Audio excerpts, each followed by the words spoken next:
For today's lesson, I'm out here at Forest Hills Country Club with head professional, PGA professional, Gideon Traub. And what we're going to discuss today is how to select an appropriate target when you hit into the green. So Gideon, I often find a lot of my students are hitting the pins which they really shouldn't shoot at. So can you kind of walk us through what you teach your students, how to pick a pin that's appropriate for their skill level? Sure. One of the first things I always tell my students is the target's not always the whole location. The target is a lot of times just the center of the green. So what I like to tell them is, what's your shot shape? Do you hit a draw? Do you relatively hit a straight ball? Do you hit a fade, or does the ball work more than a fade? And in doing that, I'm able to tell them, let's look at the green, let's look at the whole location, and from that, okay, is this a go pin, or is this one I'm just trying to get on the green surface? Like this hole right here, I like to draw the ball. So this sets up pretty nice for me. I can aim to the fat of the green. If my ball draws, I'm going to be pretty close. If it doesn't, I'm still hitting it in the center of the green. So I like the way this sets up. For most of my students, the big part of the green when we're putting is always a good spot to be. Right, so always, hitting for the center of the green is always safe. I mean, you really always can't safe. go wrong for most players. For most players, and also on this hole in particular is left, we're not going to be in a great spot there. One, the whole location is close to that side of the green, so we don't have a lot of green to work with. And two, we're going to be really below the green, so the shot itself is going to be a lot more difficult. Right, so stay away from those sucker pins. Yeah, right? exactly right, exactly right. So Gideon, that was great advice you gave on how to pick a target, and this is a perfect example. Like we said, this is a true sucker pin here with those big bunkers on the left, Sure and the pin tucked tight.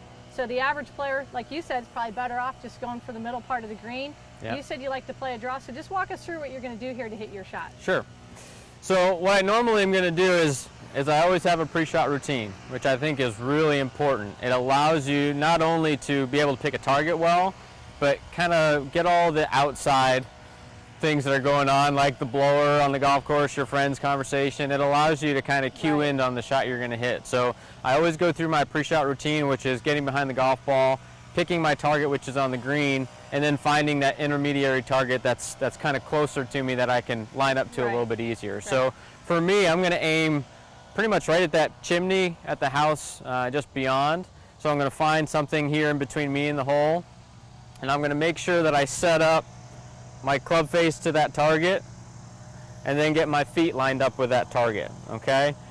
For me, that's going to be really the middle part of the green because my natural shot's going to be that draw, like I said. Right. So I'm going to set up to the middle of the green, try to feel like I'm going to take my natural rotation through the ball,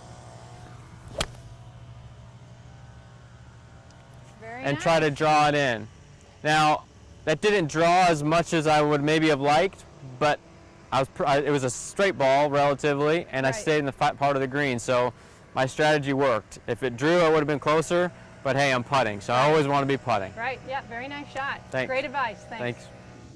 It's simple and it works. And I want to make a special thank you to Gideon Traub, PGA head professional at Forest Hills Country Club, for being with us today. You bet. Thanks, Maria. I really had a great time. I appreciate you coming out here to Forest Hills. We welcome you.